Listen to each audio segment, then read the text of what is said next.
have a history on me. I don't know where to start.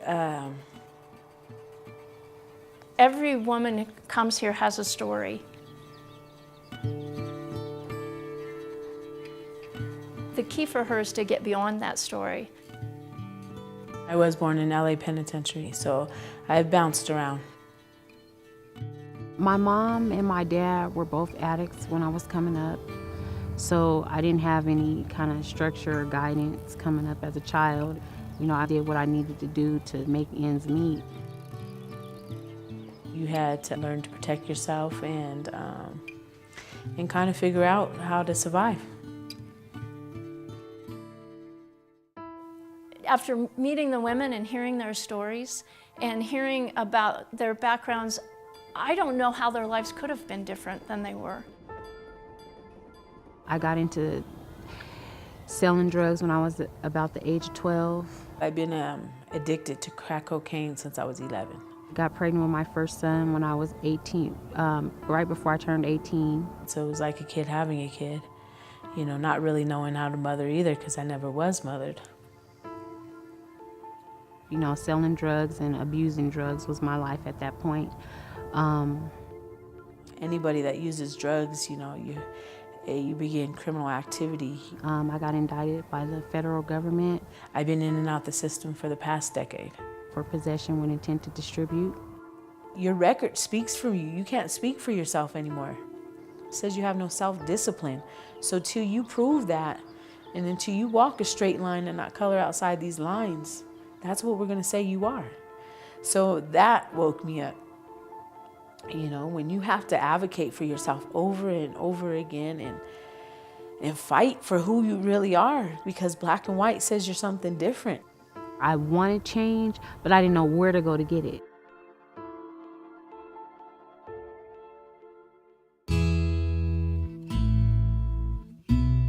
When a woman comes to the Bean Project, it doesn't really matter why she came. What matters is that she's focused on her future, on creating a better life for herself. Women's Bean Project was founded in 1989. We believe that in order to lift a woman out of poverty, she has to learn not only how to find a job, but also how to keep it. In our first year, we hired 2 women and made about $6,000. Today, our product sales are about $1.7 million, and our total operating budget's about $2.2 million. We're in 500 stores in 40 states outside of Colorado. We've just recently launched with Walmart.com in their Empowering Women Together initiative. We've grown tremendously, and therefore we've been able to employ more and more women. In a year, we'll employ about 70 women. And we want to make sure that when they come here, our services are so effective and so far-reaching that change will stick. We're an anomaly in the nonprofit world. We are a sales-driven organization, but ultimately we don't exist to make bean soup. We are a transitional employment program, meaning by definition the women won't stay with us forever. We use the employment as a means for teaching women the skills that they need to move into mainstream employment. During the 9 months approximately that each woman is with us, we address 3 areas. The first is her basic needs: stable housing, transportation, childcare. And once we can establish that stability, it gives us the ability to work on job readiness skills.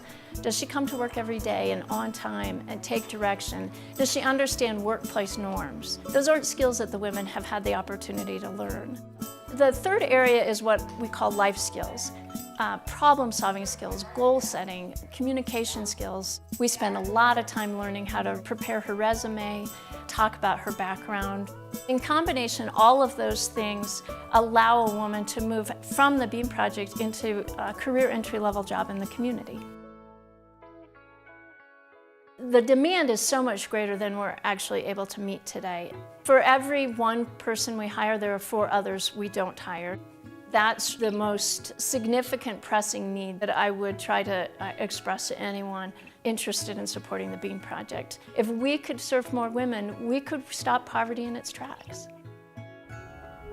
There's so many women who are in line. When I worked there, I would see women every day coming in there and applying for jobs. Well, when will you be hiring? Well, what do I need to do? Is there anything I can do to get in here? You know, and if they could employ more women at one time, that would be awesome. It's hard for me to imagine what happens to the women we don't hire. Instead, what I'd like to imagine is that We don't ever turn away a woman who comes to us asking for a second chance.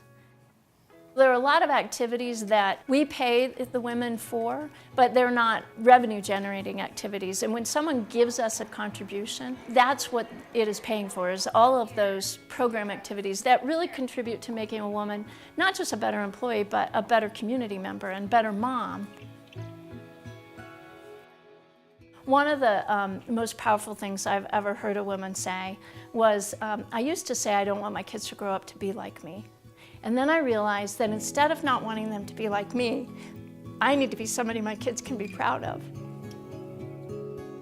I'm a mother of 4, and I'm struggling right now as far as being a mother. Usually in the past, I would go to bat, be super mom. I would go get the house. I would go, everybody get their own room. I would go work 2 jobs, a fast food job and a warehouse job, and I would bring every penny home, and I would pay all my debts back, and then I just relapsed, just self-sabotaged, had no reason. I couldn't tell you one bad thing that was going on in my life. I just one day just got up and ripped my whole house that I built all the way down to the ground. Because I was drained, because I didn't do it for me, because I didn't love myself. I tried to love and fix everything that I couldn't fix. And I guess that's what I recognized this last time. And I guess that's what the blessing was for me, not to walk into the bean till now, because it's one shot. It just wasn't my turn yet. I didn't have my epiphany yet. I didn't have that strength yet.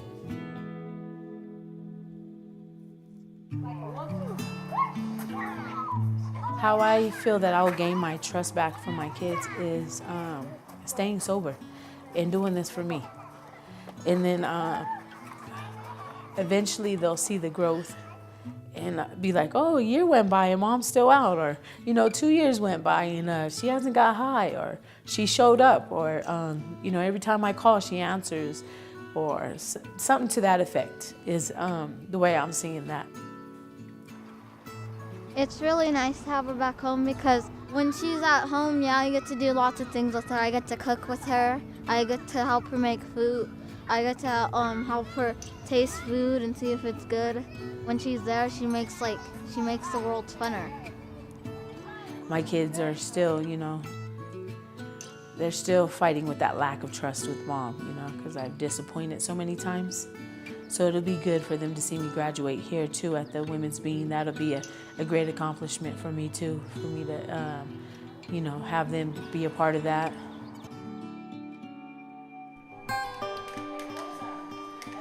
I think ultimately what you see in the women is that they just want an opportunity. I think it's our place to help them with that, and not our place to judge them. They've been judged plenty of times before they've come here.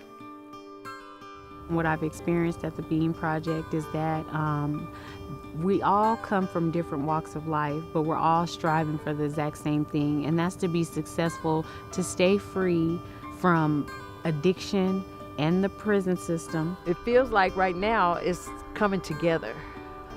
When it was always falling apart, we're on the right track now. I'm a really, really happy mom now. I have met people that don't even know much about me, but they encourage me. They're rooting for Joy to be successful, and that just gave me more incentive and initiative to move forward.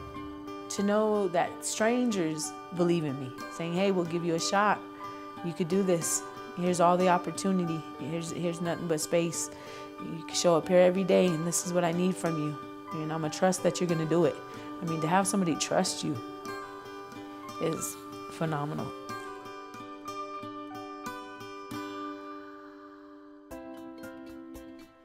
I'm lucky. I get to come to work every day and see women literally blossom. I see the first day when they won't look me in the eye, and then I see them open up and become, I really think, the women they were meant to be. The Women's Bean Project changed my life by trusting me. They've allowed me to show that I can do it and that I'm worth it, and that I could put my past behind me and do something different. I'm grateful to be one of the ones, headed towards success and want so much better for myself.